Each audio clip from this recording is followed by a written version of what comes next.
Avez-vous déjà contemplé votre reflet dans le miroir, cherchant à y voir une vérité que vous fuyez depuis toujours? Êtes-vous certain que ce que vous y voyez n'est que l'image d'un instant, ou bien le masque d'une blessure ancienne, silencieuse, qui sculpte chacun de vos mouvements sans jamais se montrer? Le passé ne meurt pas. Il rôde en vous comme un fantôme conscient, tissant des liens invisibles entre vos souffrances oubliées et les choix que vous croyez libres. Et si vos relations les plus intimes n'étaient que des échos déguisés de cette douleur refoulée?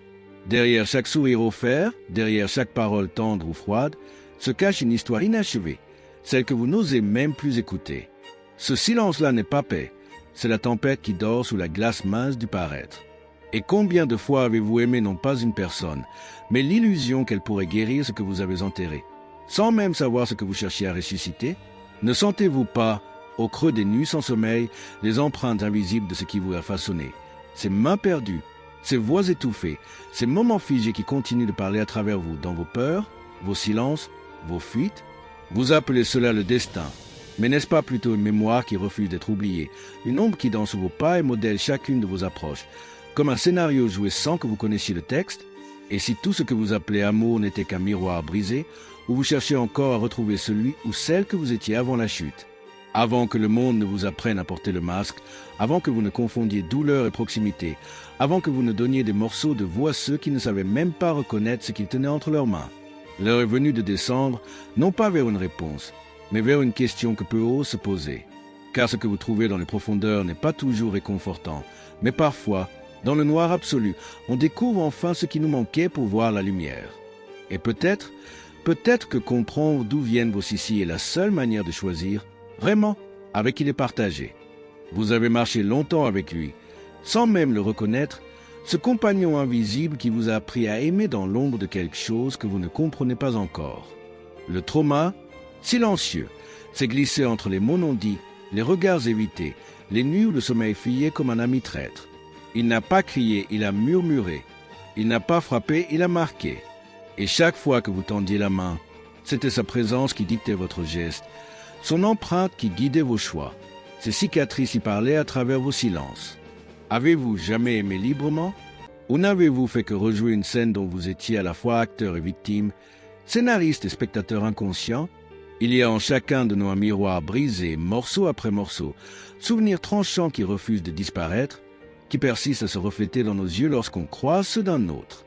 Vous appelez cela attirance, mais qu'est-ce donc si ce n'est l'appel d'une douleur familière, le besoin de retrouver ce que vous connaissez, même si cela vous consume? Les visages changent, les voix varient, les corps s'effacent, mais sous leur masque, vous cherchez toujours le même, celui qui pourrait vous sauver ou vous perdre exactement comme avant. La tragédie est là.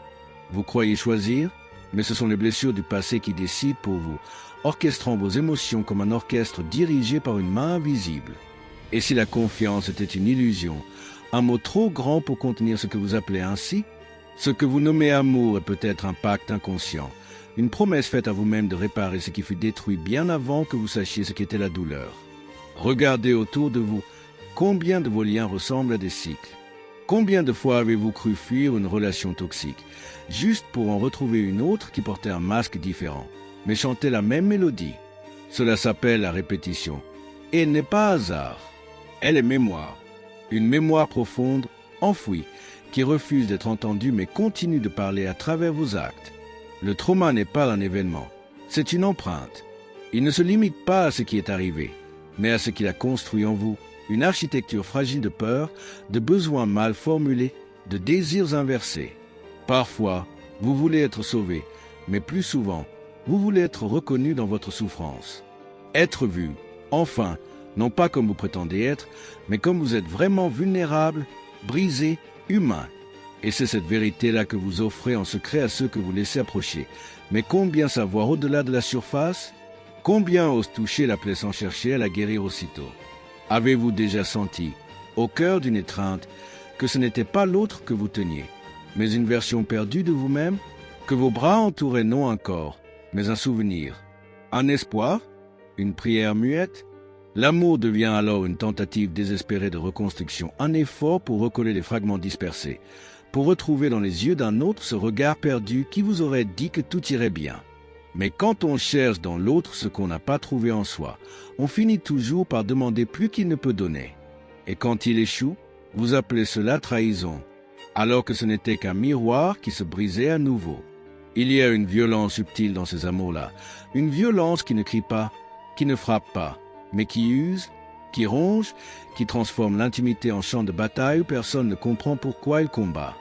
Vous donnez tout, et pourtant, vous gardez toujours une part de vous enfermée, verrouillée, inaccessible. Pourquoi ? Par peur que l'autre découvre ce que vous ne pouvez même pas vous avouer à vous-même. Et si le pire ennemi de vos relations n'était pas l'autre, mais cette distance intérieure que vous maintenez sans même vous en rendre compte, vous avez appris à vivre avec lui. Ce silence, cette absence qui remplace les mots vrais, les émotions authentiques. Le trauma ne vous a pas simplement blessé, il vous a façonné une langue secrète, un langage de signes, de demi-vérités, de gestes codés. Vous dites que vous voulez être aimé, mais en réalité, vous redoutez d'être découvert. Car derrière le sourire, derrière le calme apparent, derrière les promesses chuchotées dans la nuit, il y a une question que vous n'osez poser à voix haute. Et si je suis trop brisé pour être aimé tel que je suis ? Et si ce que vous cachez est précisément ce que quelqu'un pourrait aimer ? Si seulement vous permettiez qu'on le voie ? Mais voici la vérité la plus cruelle. Vous ne fuyez pas l'amour, vous fuyez le risque de voir ce que vous en faites. Car tant que vous restez dans l'ombre, vous pouvez continuer à croire que le problème vient des autres, que les gens vous abandonnent, vous trompent, vous déçoivent. Mais si la lumière se fait, si un jour vous osez regarder en face ce que vous portez en vous, vous comprendrez peut-être que ce n'est pas l'amour qui vous a trahi. C'est vous qui, depuis toujours, avez peur de le rencontrer sans masque. Et que se passerait-il si, pour une fois, vous cessiez de fuir ? Si vous acceptiez de vous tenir debout devant vous-même, sans défense, sans excuse, sans explication, l'âme humaine est un labyrinthe. Mais le pire des pièges n'est pas d'y errer, c'est de croire que vous savez où aller. Et si toutes vos relations étaient des tentatives de trouver une sortie à ce labyrinthe, sans jamais comprendre que la porte est en vous, que chaque personne que vous aimez, que vous quittez, que vous idéalisez ou que vous rejetez, n'est qu'un reflet de ce que vous n'avez pas encore osé affronter. Et si le véritable amour n'était pas de trouver quelqu'un qui vous complète, mais de découvrir, enfin, que vous n'avez pas besoin d'être complété. Il y a une force terrible dans cette prise de conscience, une force qui ne libère pas immédiatement, mais qui brûle, qui déchire, qui nettoie. Car comprendre que le trauma modèle vos relations, ce n'est pas simplement identifier une cause, c'est renoncer à une excuse. Et c'est là que commence le vrai travail. Pas dans les bras d'un autre, pas dans les mots d'un thérapeute, pas dans les livres remplis de théories, mais dans le silence de votre propre solitude, lorsque vous réalisez que tout ce que vous attendiez d'un autre, vous devez d'abord l'offrir à vous-même.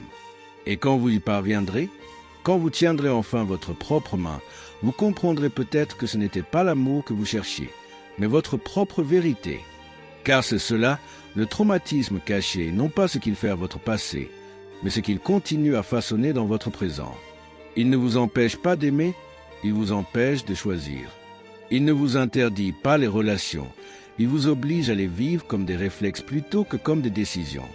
Et tant que vous n'aurez pas mis un visage sur cette douleur silencieuse, elle continuera à parler à travers vous, à murmurer à votre oreille des choix que vous croyez vôtres. Alors, qui êtes-vous vraiment ?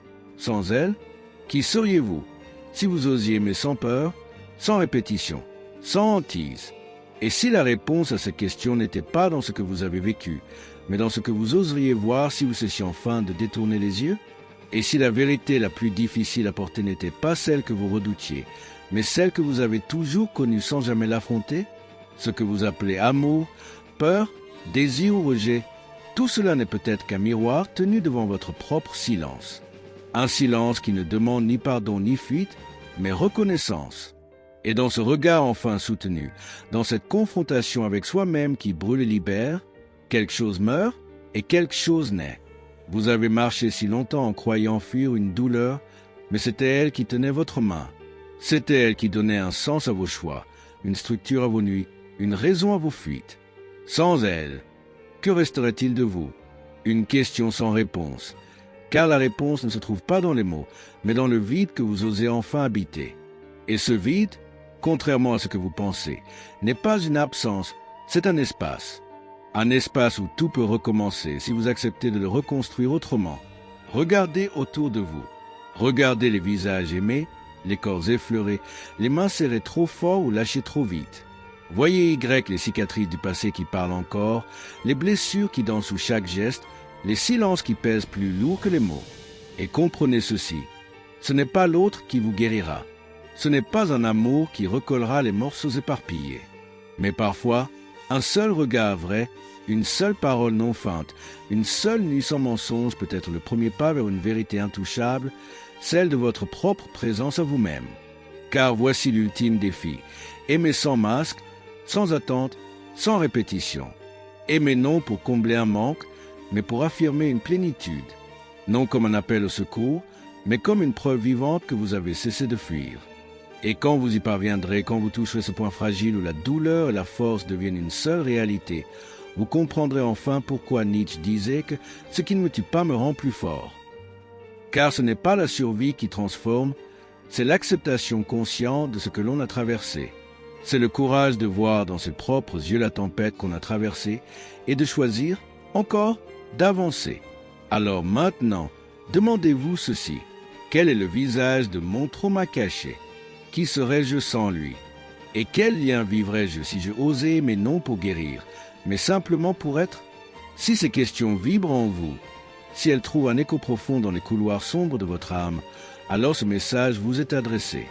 Ne laissez plus votre passé décider de votre amour. Prenez un instant, respirez, et permettez-vous d'écouter ce que vous avez toujours su, mais refusez d'entendre. Et si vous sentez que cette vérité doit être partagée non seulement pour vous, mais pour ceux qui cherchent aussi leur lumière dans l'obscurité, alors faites un geste. Cliquez sur « J'aime », laissez un commentaire avec les mots que seul votre cœur comprend. Partagez cette quête avec quelqu'un qui marche dans la même ombre, et surtout, s'abonner. Parce que parfois, trouver sa vérité commence par un simple clic et par l'audace de continuer à chercher.